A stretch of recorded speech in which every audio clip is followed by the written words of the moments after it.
¿Qué tal, queridos amigos?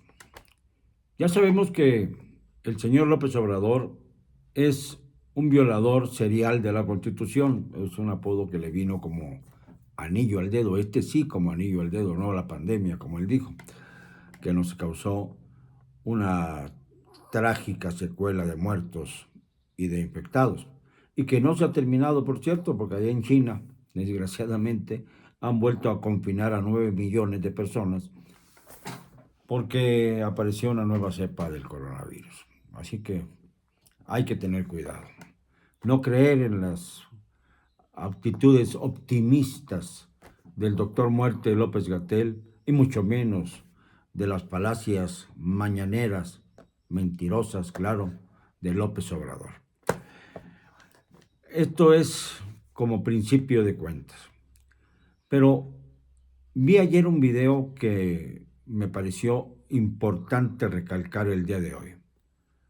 Un ciudadano baja de su automóvil, observa que hay un monumental gigantesco, de esos que cuestan muy caros a quienes los patrocinan, y que obviamente no están patrocinados, dicen, por Morena, pero sí están patrocinados por el gobierno de México.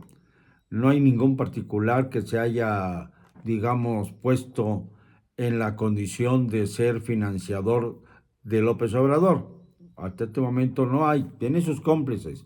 Reobó, por ejemplo, que además de ser su constructor favorito, tiene a su esposa Yamín Esquivel en la Suprema Corte de Justicia de la Nación como ministra. Y así podríamos desglosar a los ministros de la Suprema Corte de Justicia que propuso o ha propuesto López Obrador. Es terrible la colusión que existe entre los poderes de la Unión. Pero vamos, este mensaje, este video del que hablo, se observa a 200 metros de distancia de donde se encuentran las instalaciones en Insurgentes y Tlalpan del Instituto Nacional Electoral en la Ciudad de México.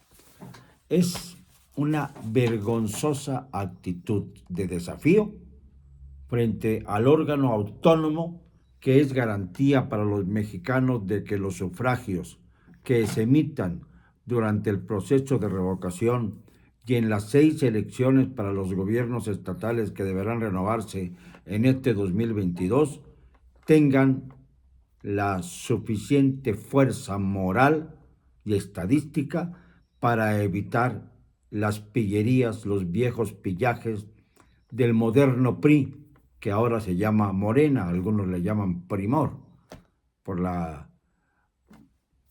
forma en que pueden anexarse las palabras PRI y Morena, Primor.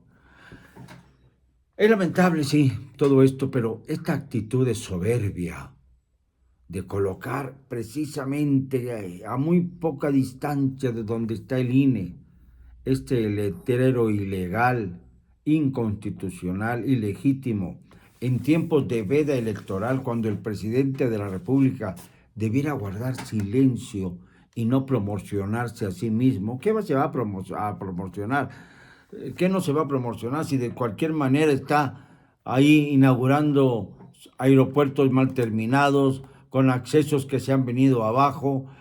Ya se vio en otro video que un elemento ahí, periodista, se aventó el tiro de irse a Santa Lucía en una patineta de esas eléctricas y resultó que hizo menos tiempo que los que iban en automóvil.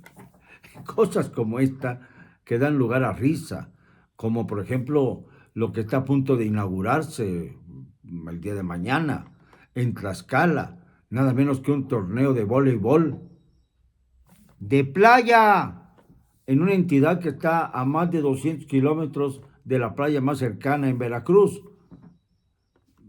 O sea, esto es absurdo. Al rato, como les dije a algunos colegas, van a tener que proponer a Mérida, la Ciudad Blanca, como sede de los próximos Juegos Olímpicos de Invierno, en donde hace más calor del mundo. Bueno, también hay calor muy fuerte por allá, por Mexicali y Tijuana, que también van a guerrear por obtener la sede de los Juegos Olímpicos de Invierno. Esto que es un sarcasmo, naturalmente no vayan a atreverse los morenistas a ir rápidamente a buscar la manera de comprar boletos VIPs para el evento de que se trata, porque no van a encontrar los boletos, ¿eh? Se los advierto, es una broma, es un sarcasmo, es una forma de expresar y señalar hasta dónde llegan los absurdos de la TTTT, esta porquería de gobierno que nos ha tocado sufrir a los mexicanos en este tiempo. Recordaba yo que hace un año, casi un año, el 21 de marzo, se dio un evento extraordinario precisamente frente al Monumento de la Revolución en el que tuve el honor de participar. Era un juicio ciudadano contra López Obrador. Y allá, en ese marco espléndido, al pie del monumento que guarda los restos de quienes se mataron unos a otros, algunos grandes mexicanos y otros de muy dudosa estirpe, ahí en donde se representa el movimiento revolucionario que dio lugar a una larga posrevolución que luego se institucionalizó, pero no favoreció de ninguna manera el desarrollo de nuestro país en términos de nuestras riquezas naturales. Bueno, allá en el monumento pues se dieron a conocer 15 delitos que hasta entonces se habían cometido por parte de López Obrador. Había que agregar todo lo que viene sucediendo desde entonces, desde la corrupción ingente en la que han caído sus hermanos, sus primos y sobre todo sus hijos, los que se puede mencionar, porque acuérdense que al pequeñito no se le debe mencionar porque de él responde el presidente. Eso dijo en su toma de posesión.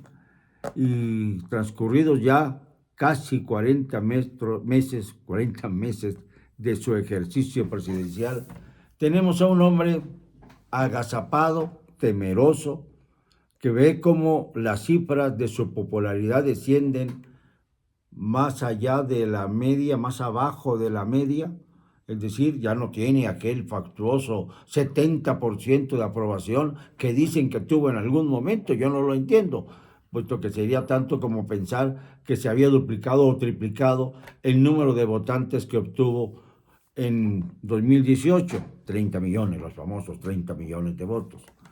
Y esto no es así, al contrario, ha perdido un tercio de esos simpatizantes que en algún momento creyeron en él y votaron por él. De esto no hablan, naturalmente, los aduladores de López Obrador. Ya algunos, fíjense lo que está pasando, ya algunos que ya no reciben dinerito o que ya no reciben prebendas, se han vuelto ya críticos del presidente López Obrador. A ver qué van a decir esos de quienes fueron criticados por ellos mismos por señalar lo que ahora quieren señalar ellos. ¿Y qué van a decir aquellos que estaban en contra de la revocación y que ahora parecen cambiar de ruta porque se dan cuenta de que la revocación no es una trampa, sino que la trampa es no ir a votar, que es exactamente lo que quiere López Obrador en su desesperación por no ser barrido, destituido por los mexicanos? ¿Cuándo va a ocurrir esto? Cuando se acaben de contar los votos que atesora la revocación de mandato el 10 de abril. Es decir, falta muy poco, ya muy poco, para saber si los mexicanos somos capaces de realizar una consulta a cambio de evitar la violencia. Porque esto es muy sencillo. La paz nos las está prestando la historia para ver si somos lo suficientemente civilizados para cambiar el estado de cosas sin recurrir a los actos vandálicos y de violencia. Si fuera hace 100 años, tendríamos que escoger el camino de las armas. Ahora nos basta con una pluma y una boleta para llenarla diciendo que le hemos perdido la confianza al presidente López Obrador y así obligar a su retiro inmediato. Mientras tanto, el Instituto Nacional Electoral se ha puesto las pilas, está defendiendo los intereses de la ciudadanía en este momento, Es el único contrapeso que nos queda, aparte de la crítica periodística, para enfrentar los abusos de poder. Y ya ordenó al presidente López Obrador que se atenga a la veda electoral y que retire su propaganda de todas las ciudades de la República en donde se han colocado miles y miles de monumentales, así les llaman, espectaculares anuncios que pues ensucian hasta el cielo maravilloso de nuestra hermosa República Mexicana. Y no solo eso, también los postes están llenos de pegatinas.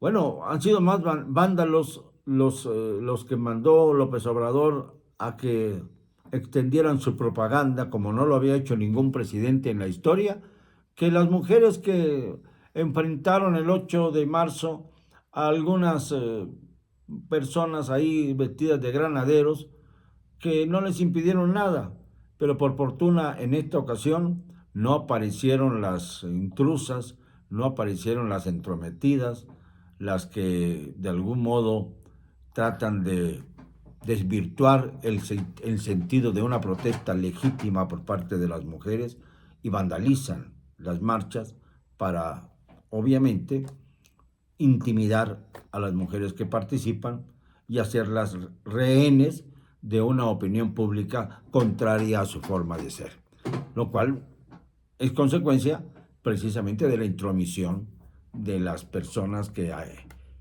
cobran bien, ya sea en la Ciudad de México, en el gobierno de la Ciudad de México, o en el gobierno federal, que están tan íntimamente ligados. Y estas son las que forman siempre los escandalitos y los que tratan de desvirtuar el sentido de las manifestaciones. Pero lo importante ahora es meditar hasta qué punto el presidente está temblando de miedo. ¡Miedo! Porque ya se descubrieron todas sus falacias. Se puso en predicamento al querer perseguir a un periodista que tiene ya prestigio internacional. Esto no lo puede negar ni lo puede evitar el señor López Obrador. Y entonces al perseguirlo, pues logró lo contrario de lo que pretendía, que organizaciones internacionales, incluyendo el Parlamento Europeo, le dijeran al presidente: oiga, basta de perseguir a los periodistas, basta de perseguir a los críticos, basta de perseguir a la sociedad que no está de acuerdo con usted. Esto es una dictadura y eso no se vale, no lo permitimos. Esta era una advertencia porque la Unión Europea es uno de los principales socios comerciales de nuestro país, sobre todo España, con la que ha tenido más diferendos el señor López Obrador, a pesar de que mandaron a su canciller para intentar calmar las aguas. Este se sintió como reverenciado por la corona española y por el gobierno español para despojar aún más sus propias fobias. Yo también soy un adversario de la corona española, no me gusta. Me gustaría mucho ver convertida a España en una república, lo he dicho cientos de veces, pero bueno, esto ya no es mi asunto, no me quiero desviar. Lo importante es que ha dado tantas patadas de ahogado que ya no sabe cómo salir del mar. Está verdaderamente a punto de ahogarse y está aterrado porque ya vio que las cifras comienzan a no favorecerlo. Cuando comenzó con la iniciativa del proceso de revocación, la idea era que este proceso de revocación le ayudara a la posibilidad de quedarse en el poder, de reelegirse y mantenerse pues hasta su muerte probablemente, hasta su muerte física, que no deseamos de ninguna manera, pero que por razones naturales se produce. Pero resulta que las cosas fueron cambiando y cambiaron de tal modo que ahora mismo su popularidad, incluso en las encuestas oficiales, está debajo de la mitad. Y que por supuesto esos 18 puntos y medio que perdió durante las últimas semanas son consecuencias de las metidas de pata que ha tenido el presidente respecto a sus críticos y obviamente también respecto a todos los valores que según esto pregonaba el régimen de la TTT, entre ellos el combate a la corrupción. ¿Cuál corrupción ha combatido usted, presidente? ¿Se quedó usted con Emilio Lozoya Austin como trofeo? El hombre que recibió sobornos de Odebrecht, la empresa que ahora es bienvenida a México con la concesión de colocar una planta de polietileno en Coatzacoalcos, Veracruz. Esta es una de tantas cosas que muestran cuál es el hilo conductor de López Obrador: la corrupción manipulando a la opinión pública. Perdóneme, no me van a callar, y lo digo hoy y siempre, con cero cobardía.